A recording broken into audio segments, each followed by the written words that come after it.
You wanted the best. You've got the best podcast. The hottest podcast in the world. The Chris Voss Show, the preeminent podcast with guests so smart you may experience serious brain bleed. Get ready. Strap yourself in. Keep your hands, arms, and legs inside the vehicle at all times, because you're about to go on a monster education roller coaster with your brain.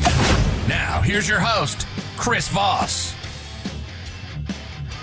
Hi, folks. Chris Voss here from the ChrisVossShow.com, the ChrisVossShow.com. Hey, it's just so wonderful to see you again. See you all. Thanks for coming on the show. We certainly appreciate you being here. Hey, if you get a chance, go give us some 5-star reviews over there on iTunes. You go to iTunes, look for the tab that says, hey, do some reviews on the show. Give us some 5-star reviews and say some beautiful things about the show. Even if you're lying, just go do it.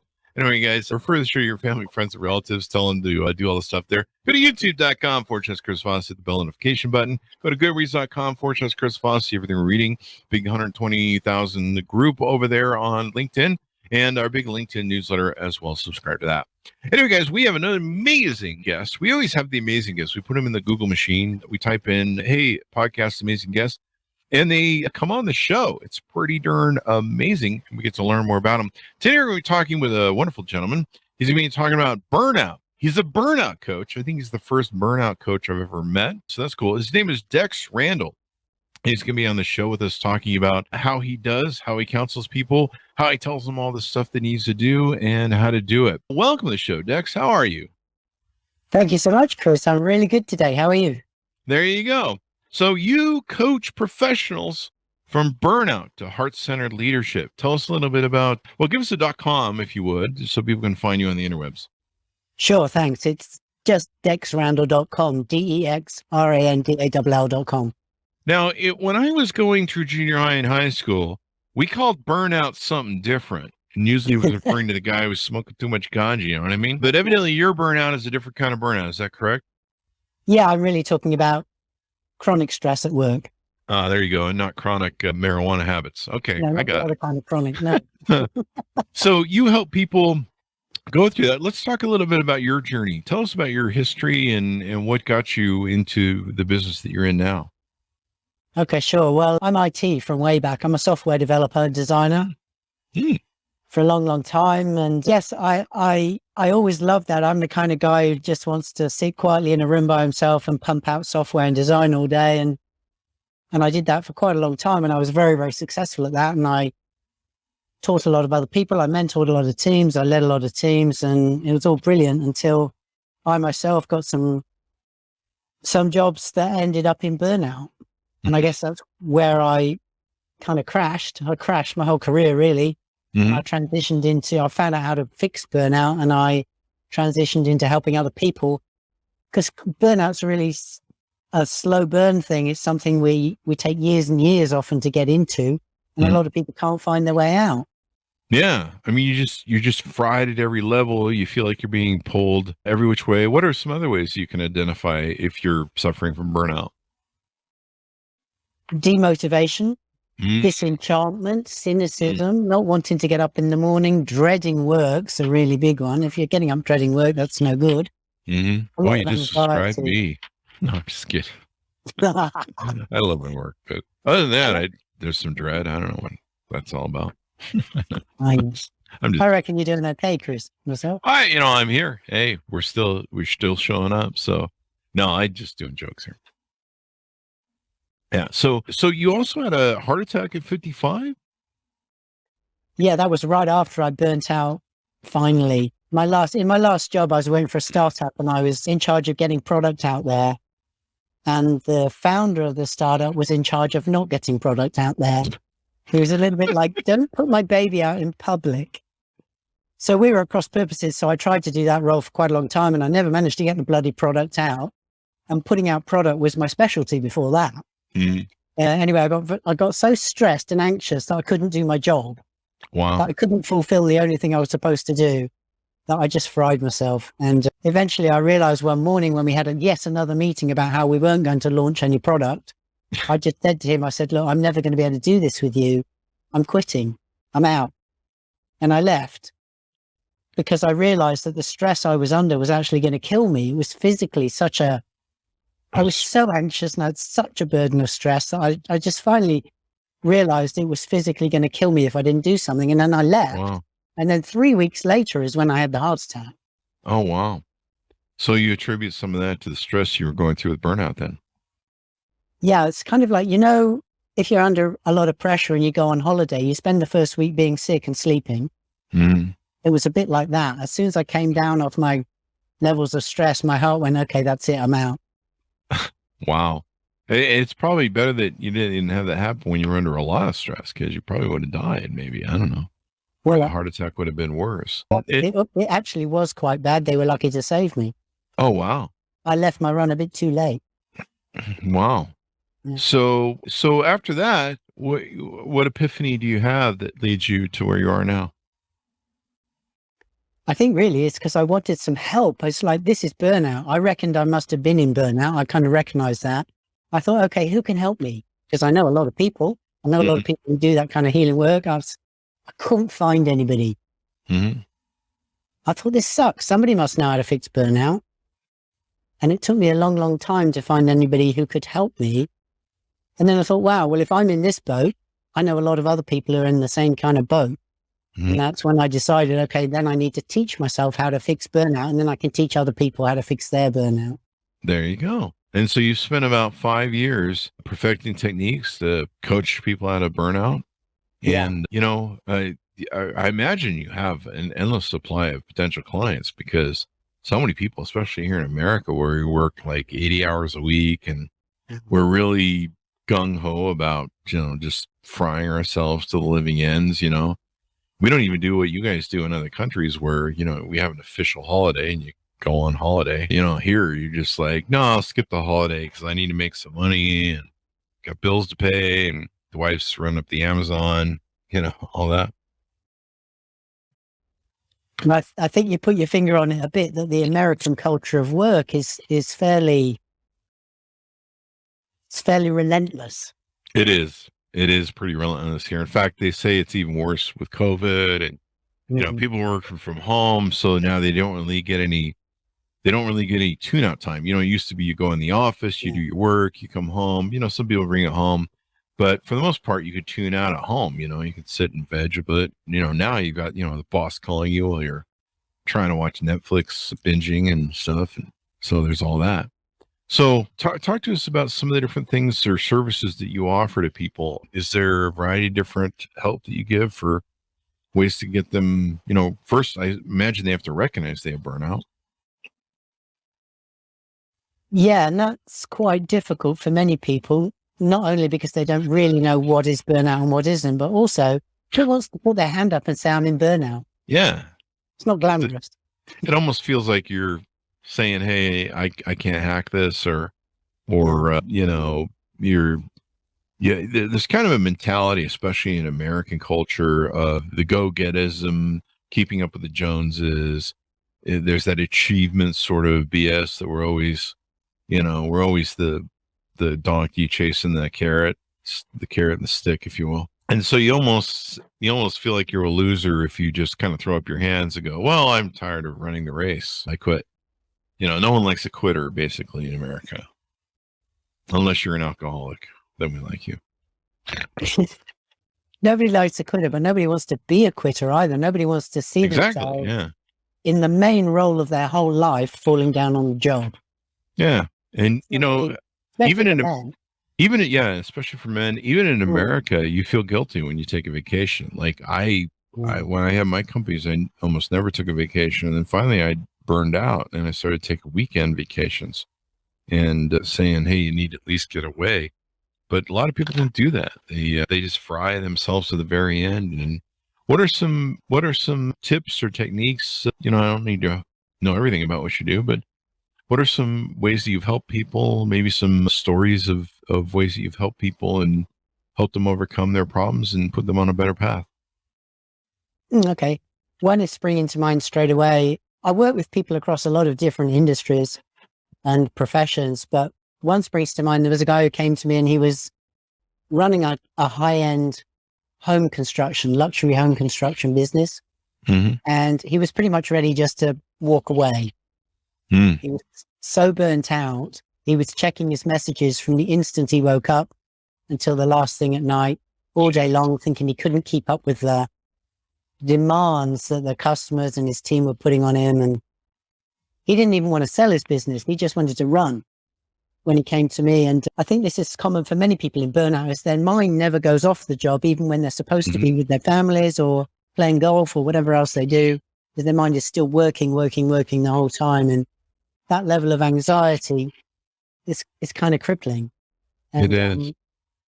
what we really did for him is, one of the things that I do with people in burnout, first of all, is people in burnout don't notice how fantastic they are at their job. They think they're failing a lot at their job. They're letting themselves down. They're letting other people down. It's, generally speaking, completely inaccurate. Wow. And so what I teach people, first of all, is to notice the things that they're achieving in their job, the things they're doing well, the ways they are meeting demand.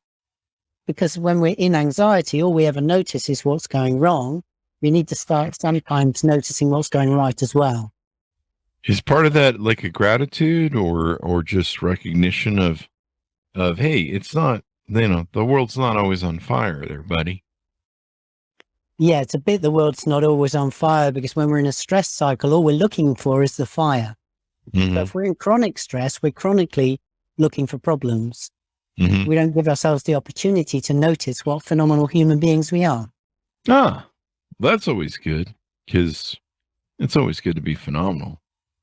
It is always good. But I mean, the people who come to me are normally pretty senior. They're very skilled. They're very capable, ambitious, hardworking. They've got everything going for them, Mhm. but they don't perceive any of that. All they can see is where somebody wanted something and maybe they didn't supply it in the right way or quickly enough or to the right standard. And the other person's going to moan about it, complain. They're going to get kickback. It's how we start seeing the world when we're in burnout. It's like, I'm failing and everybody else is going to notice. I'm going to lose my job. I'm going to lose respect, etc.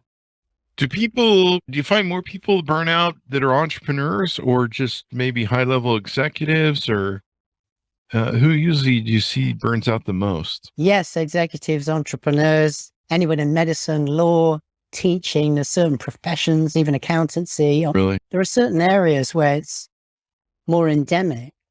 But for my money, the people who burn out are people with type A personalities, Mm-hmm. the really hard-driven people, the super achievers, who are constantly raising the bar on where they think they should be performing, and then they don't see themselves as meeting that performance target. Mhm. And those people, when they're working and they see themselves not quite succeeding at the level they want, they'll always try harder. They'll always give more energy, more effort. Mhm. And the giving more energy and more effort works unless they're in burnout, where they're already so depleted, they haven't got much left to give. And then it starts to kind of go downhill instead of uphill. Are people usually perfectionists that have that, or they have a high self-criticism? Do you find, because I've met people that are perfectionists, and I'm like, your level of perfection is unattainable. I'm not even sure Jesus has that level of perfection. Yeah, good question. Yeah, they're almost all perfectionists. But I think having extremely high standards and the capacity to meet them is completely different than perfectionism. You can turn out extremely high quality work, but to which perfectionism adds nothing. Perfectionism is actually fear of judgment. Mm. It's not pushing quality higher. You can get higher quality when you have less anxiety, not more anxiety. Mm. But the anxiety of perfectionism is the constant straining and straining and straining. I'll just do another hour on this. I'll just do another couple of hours on this. Is where they dig themselves a bigger hole. Yeah, I've been known to do that. Back at the peak of my businesses, I was running 3 different corporations at the same time.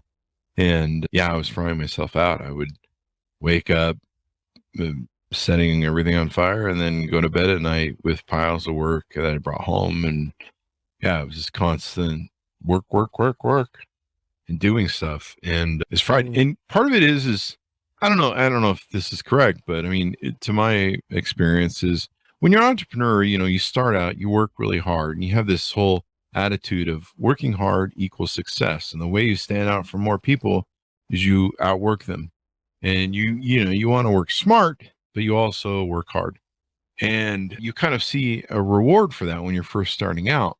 But there reaches a point of scale where a business gets so big, there's so many more plates that you have to do. When you're first starting out as an entrepreneur, you get 2 or 3 plates to spin, whatever.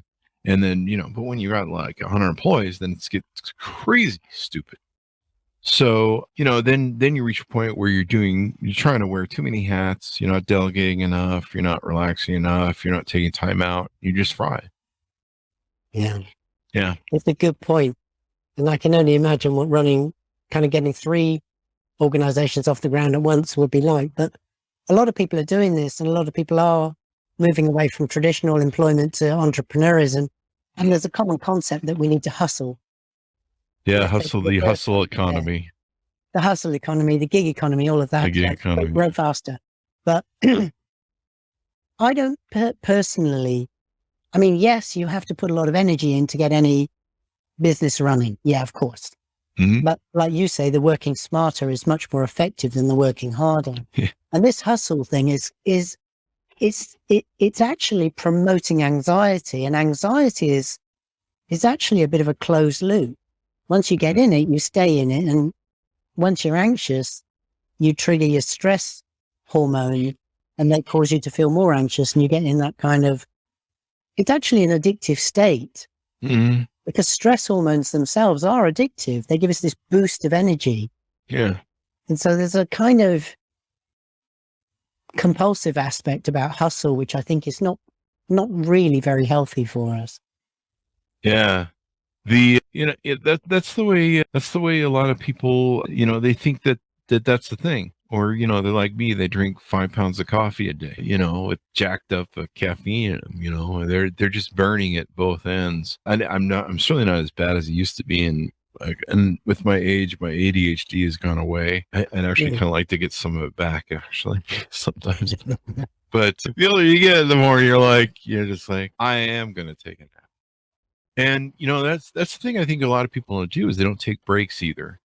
Like one of the things I learned from burning out with my company years ago was instead of waiting once a year for that 2-week vacation where you go on Memorial Day and you pretty much spend most of your, here in America, we have like Memorial Day or, some other major holiday. But the problem is the rest of the country decides to go on holiday the same time. So you end up just sitting in traffic to go to the beach for an hour and then come back sitting in traffic for the whole holiday. And then you're even more angry because you just sat in traffic the whole time. But what I learned to start doing was taking off on weekends and just going up and getting a bed and breakfast, going someplace peaceful, quiet, some back valleys, some beautiful valleys, Sun Valley, Heber Valley, Park City, and, getting a bed and breakfast and just chilling out. Let somebody do the work with the bed and breakfast for you and serve some meals and just relax. Don't look at your phone. Don't think about anything. Take some time out. And that's a real important thing to do because, one of the things against you is the bigger you build your business, the higher the high wire is that you have to, balance beam across every time for the big circus. And the higher and higher you go, and the bigger you get, the more money you make, the more you look down, you go, that's a long ways down from where I am. And if I screw all this up, it's a long ways to fall. So most people, when they see it, they just go, oh my gosh, what am I doing way up here? Interesting, isn't it? The stories we tell to ourselves, because actually I can relate to what you're saying about the high wire thing and raising the bar. But I actually find I'm more relaxed now than when I was kind of at the beginning. I don't so much have fear of failure in my business. I actually really enjoy the challenges more because I take time out, like you say, because I don't let it consume me. Mm-hmm. I've got a much more probably laid back attitude to business than I would have had before. Because if I can't enjoy it, then why am I doing it? Ah, so that's interesting. You look for something that maybe is more fulfilling for you and that helps people maybe? That certainly is an aspect, yeah. Mm-hmm. I love to see other people thriving where they were in burnout before. Mm-hmm. Just like the guy I mentioned before, who was in his construction business, he was burning out big time. He just wanted to smash the whole thing. I worked with him for a few months and suddenly he fell back in love with his business, the potential for growth. He kind of sorted his teams out. He started supporting his clients. He was kind of top 5%, but he took himself up even higher than that in terms of service. And he started to love the whole machinery again, which is, I think, the whole point of coming out of burnout is to enjoy your life more, not just your work, but your whole life. Yeah. In burnout, I didn't find that accessible. I don't know about you. No, it's you can't operate. Sometimes you're so, when I started my companies over several years, the ADHD was just frying my brain. And I was thinking about everything. I mean, I would dream business. So I would have dreams of what I was going to do the next day, who was going to fire, what meetings I was going to have. Every now and then, if I dreamed of a beautiful young girl in a bikini on the beach somewhere, I would be like, I dreamt of something that wasn't business, but it was pretty much 24/7 business. Like I would dream business, I would eat business, I would sleep business. There's too much. And, and there wasn't a whole lot of other things to get a break from that would do me well. And so you have a podcast as well. Let's talk about that as a little. You launched a podcast, I think, recently. Yeah, I did last year, I think. And tell us what you talk about on that podcast. Give us a link if you want to where people can subscribe. Sure, thanks. It's the Burnout to Leadership podcast. And what I'm really doing on there is I'm laying out step by step for people how to get out of burnout themselves. I'm giving them all my best tips, all my best ways of understanding how burnout comes up, how we can deal with it. Because what I really want is for people to be able to solve their own burnout as much as possible, to find relief directly. So I can give a lot of that information away in my podcast, which is what I tend to do. And also the other thing is normalize their experience of burnout, because a lot of people, as we mentioned earlier, get into a bit of embarrassment and shame about not being where they think they should be. And I think that's not worth leaving people there. It's not worth people being there. It's no point in looking at your experience, which is not your fault. It's to a large extent cultural. And how do you measure outstanding leadership? What does leadership mean to you?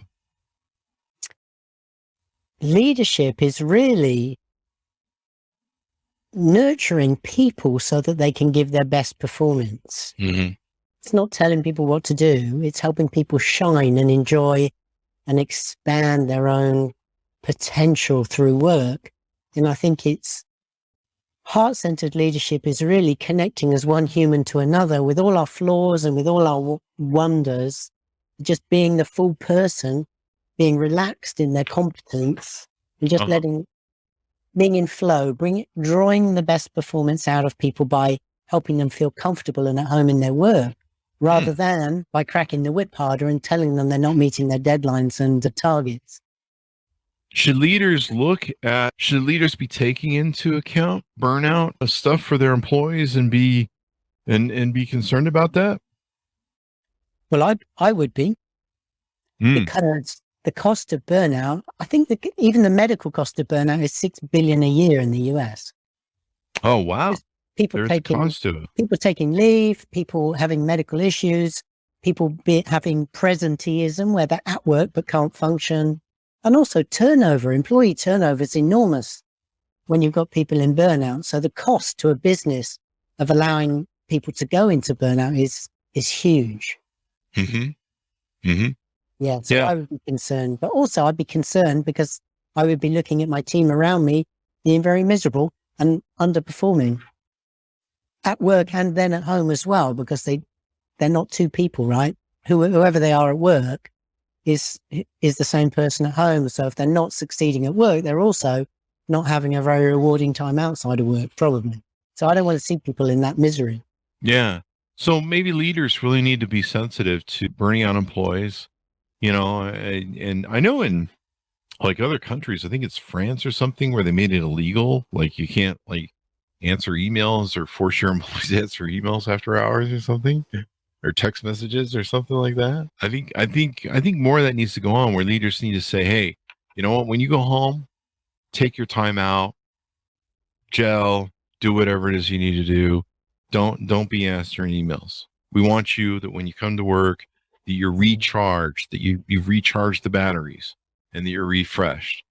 Because like I say, that hustle culture, here in America, especially with Silicon Valley type culture, it's go, go, go, go, go, go, go. I mean, hell, they serve you booze at your desk here in Silicon Valley. So, I think more leaders, like you mentioned, really need to sit down and go, are we burning out our employees? Are we getting the best out of them? Are we pushing them too hard? Are we demanding that they're having to, do things at both ends? And are we really getting the most return for our buck because we're burning people out and because maybe we shouldn't? So.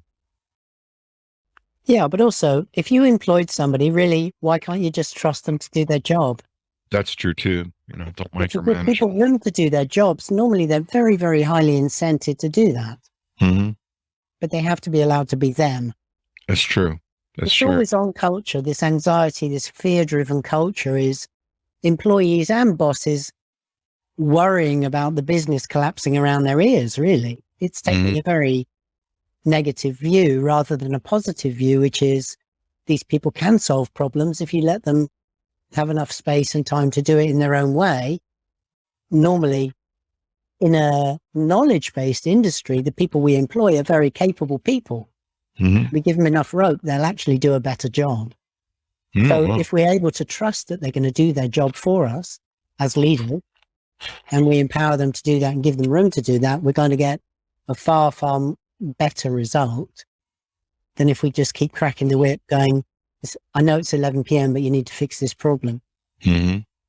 So do some people think that by changing jobs or quitting what they're doing will fix burnout? Is that true or not? Good question. Yeah, about 100% of them. And I think of course, it's very tempting to think that, but what happens really is if you're a type A personality person and you're in a job where your experience is burnout, then if you leave and get another job, what's the common factor? You'll just do the same thing because you haven't changed. If that's your habit, if overwork, over efforting to solve all the problems is what you do, then you go to another job and do the same thing. Mm-hmm. Yeah. I did it for 3 jobs in a row. Wow. That's pushing it hard. Is burnout the same for men or women? Oh, another good question. Well, it has burnout for me. Every different flavor of burnout, professional and otherwise, has a core set of behaviors that aren't taking us where we want to go. But women experience burnout differently than men. And a lot of women relate that to the patriarchal system, where women's role is typically as a support for men. That's how it's often perceived. And also their role, they may experience burnout at home as parents and home builders, as well as in their professions where there are different pressures on women than men, because women are quite often expected to leave the workforce for one thing. But yes, there are different flavors of problem, but the core set of symptoms of burnout remain the same. I think they're common to people in burnout. Do you find that part of it is, well, that's probably perfectionism. Do you find that part of it is too, is they don't delegate enough? Delegation is often a problem for people in burnout. I'll just do that job. This other person's not going to do it well enough. Another thing. That probably, like I said, comes back to perfectionism too. Because I like sometimes if you're a husband or a boyfriend, you're like, hey, put the dishes in the dishwasher, and then they'll look in the dishwasher. They're like, you didn't wash them and scrub them clean. They're not perfect. And that perfectionism of how things have to be done a certain way or else. And you're like, no one's going to die if the dishes aren't to a certain cleanliness before they go in the thing. Yeah, they have to be washed, but I mean, they don't, I've seen some people that will wash the dishes more than the dishwasher will wash the dishes and then put them in the dishwasher. You're like, you're doubling up the workload, but people have these idioms that they can do and that make it work. What other advice or examples or techniques do you want to talk about and how you help people with burnout? I think perfectionism is quite a good one to focus on. Perfectionism and anxiety, those two, and fear of criticism, perhaps in addition, are kind of the core pain points that people come in with. I think perfectionism, though, because it's just fear of judgment, it's insecurity. It's the playing out of our insecurity. And what we're doing is we're saying, I'm not really feeling good in here. I'm just going to try and control my world. I'm going to try and control my environment so I can get safety from my environment because I'm not feeling safe in here. Mm-hmm. The person I am is not feeling safe. So what I do really with people, apart from allowing them and encouraging them to see what's already great about them, all the goodness that's in them that they've been overlooking, is I teach them to take care of themselves better.